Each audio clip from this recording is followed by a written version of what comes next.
Social ಮೀಡಿಯಾದ ಕ್ರಿಮಿಗಳ ವಿರುದ್ಧ ವಿಜಯಲಕ್ಷ್ಮಿ ದೂರನ್ನ ಕೊಟ್ಟಿದ್ದಾರೆ. ನಟಿ ರಮ್ಯಾ ಬಳಿಕ ವಿಜಯಲಕ್ಷ್ಮಿ ಕೂಡ ಈಗ ಕೀಳು ಕಮೆಂಟ್ಸ್ ವಿರುದ್ಧ ಸಮರವನ್ನ ಸಾರಿದ್ದಾರೆ. 1 ಗಂಟೆಯಿಂದ ಬ್ಯಾಡ್ ಕಮೆಂಟ್ಸ್ ಬಗ್ಗೆ ಪೊಲೀಸರಿಗೆ ವಿವರಣೆಯನ್ನ ಕೊಡ್ತಾ ಇದ್ದಾರೆ. ತಪ್ಪಿತಸ್ಥರ ವಿರುದ್ಧ ಕ್ರಮ ಕೈಗೊಳ್ಳಬೇಕು ಅಂತ ವಿಜಯಲಕ್ಷ್ಮಿ ಅವರು ಮನವಿಯನ್ನ ಮಾಡಿಕೊಳ್ತಾ ಇರೋದು. ಸೋಷಿಯಲ್ ಮೀಡಿಯಾದ ಕ್ರಿಮಿಗಳ ವಿರುದ್ಧ ವಿಜಯಲಕ್ಷ್ಮಿ ದೂರನ್ನ ಕೊಟ್ಟು ಒಂದು ಸಮರವನ್ನ ಸಾರಿದ್ದಾರೆ.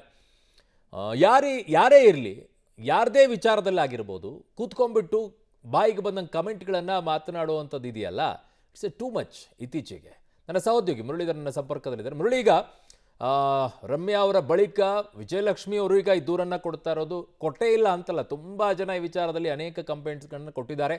ಬಟ್ ಇವರು ಸ್ವಲ್ಪ ಹೆಸರು ಪಡ್ಕೊಂಡಿರೋದ್ರಿಂದ ಸ್ವಲ್ಪ ಸುದ್ದಿಗಳಾಗುತ್ತೆ. ಇನ್ನುಳಿದಂಥವ್ರದ್ದು ಕೂಡ ಕಂಪ್ಲೇಂಟ್ಗಳು ತುಂಬ ಇದ್ದಾವೆ. ಬಟ್ ಇದ್ರ ಕಂಟ್ರೋಲ್ ಮಾಡೋದು ಹೇಗೆ ಸೋಷಿಯಲ್ ಮೀಡಿಯಾಗಳಲ್ಲಿ ಈ ರೀತಿಯಾಗಿ ಬ್ಯಾಡ್ ಕಮೆಂಟ್ಗಳನ್ನು? ಆ ನಿಟ್ಟಿನಲ್ಲಿ ಪೊಲೀಸರು ಯಾವುದೇ ರೀತಿಯಂಥ ಯೋಚನೆಗಳನ್ನು ಮಾಡ್ತಾ ಇಲ್ವಾ? ಎಷ್ಟು ಜನ ಹೋಗ್ಬಿಟ್ಟು ಪದೇ ಪದೇ ನಮಗೆ ಬ್ಯಾಡ್ ಕಮೆಂಟ್ ಮಾಡ್ತಾ ಇದ್ದಾರೆ ಅಂತ ಹೇಳಿ ಕಂಪ್ಲೇಂಟ್ ಕೊಡಬೇಕಾಗುತ್ತೆ?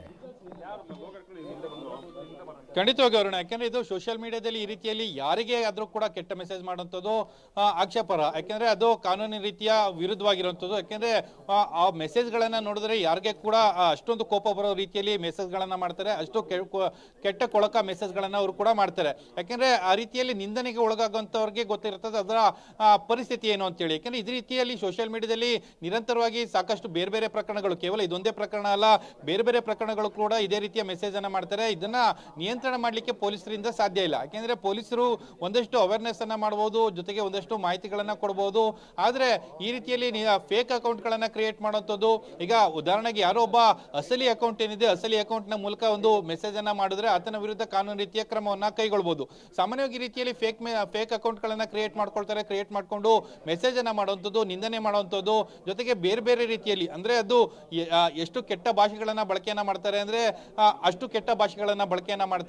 ಯಾರಿಗೆ ಆದ್ರೂ ಕೂಡ ಅದು ಮನಸ್ಸಿಗೆ ನೋವನ್ನು ಉಂಟು ಮಾಡುವಂತ ಒಂದಷ್ಟು ಘಟನೆ ಆಗಿರುತ್ತದೆ. ಆ ಹಿನ್ನೆಲೆಯಲ್ಲಿ ಈಗ ದೂರನ್ನ ಕೊಡ್ತಾ ಇದ್ದಾರೆ. ಈಗ ಒಂದೆರಡು ಪ್ರಕರಣಗಳಲ್ಲಿ, ಈಗ ಉದಾಹರಣೆಗೆ ರಮ್ಯವರ ಪ್ರಕರಣಗಳಲ್ಲಾಯ್ತು, ರಮ್ಯವರ ಪ್ರಕರಣದಲ್ಲಿ ಸಂಬಂಧಪಟ್ಟಂತೆ ಹೈಕೋರ್ಟ್ ಕೂಡ ಜಾಮೀನನ್ನ ನಿರಾಕರಣೆಯನ್ನ ಮಾಡ್ತು. ಅದೇ ರೀತಿಯಲ್ಲಿ ಈ ರೀತಿಯಲ್ಲಿ ಯಾರ್ಯಾರು ಈ ರೀತಿಯಲ್ಲಿ ತೊಳ್ಕೊಳ್ತಾರೆ ಅವರ ವಿರುದ್ಧ ಕಠಿಣ ಕಾನೂನು ಕ್ರಮವನ್ನು ಕೈಗೊಂಡ್ರೆ ಮುಂದಿನ ಆಗುವಂತ ಮೆಸೇಜ್ಗಳೇನಿರ್ತವೆ ಅಥವಾ ಮುಂದೆ ಮಾಡುವಂತ ಕೆಟ್ಟ ಮೆಸೇಜ್ಗಳೇನಿರ್ತವೆ ಅದಕ್ಕೆ ನಿಯಂತ್ರಣ ಮಾಡುವಂತ ಒಂದಷ್ಟು ಸಾಧ್ಯತೆಗಳು ಕೂಡ ಇರ್ತದೆ. ಯಾಕೆಂದ್ರೆ ಇಂಥ ಪ್ರಕರಣಗಳಲ್ಲಿ ಅತಿ ಹೆಚ್ಚಿನ ಕಾನ್ಸಂಟ್ರೇಷನ್ ಅನ್ನ ಪೊಲೀಸರು ಮಾಡಿ ಆರೋಪಿಗಳನ್ನ ಜೈಲಿಗೆ ಹಾಕುವಂಥದ್ದು ಅಥವಾ ಜಾಮೀನನ್ನ ನಿರಾಕರಣೆ ಮಾಡ್ಕೊಳ್ತಾ ಬಂದ್ರೆ ಕೋರ್ಟ್ಗಳಲ್ಲಿ ಅವರ ವಿರುದ್ಧ ಈ ರೀತಿಯ ಮೆಸೇಜ್ ಅನ್ನ ಮಾಡುವಂತವ್ರು ಯಾರಿರ್ತಾರೆ ಅವರ ವಿರುದ್ಧ ಒಂದಷ್ಟು ಸಮರ ಸಾರುವಂತ ಸಾಧ್ಯತೆಗಳು ಕೂಡ ಇರುವಂಥದ್ದು. ಅರುಣ್, ಓಕೆ ಮುರಳೀಧರ್, ನಿಮ್ಮೆಲ್ಲ ಮಾಹಿತಿಗೆ ಧನ್ಯವಾದಗಳು.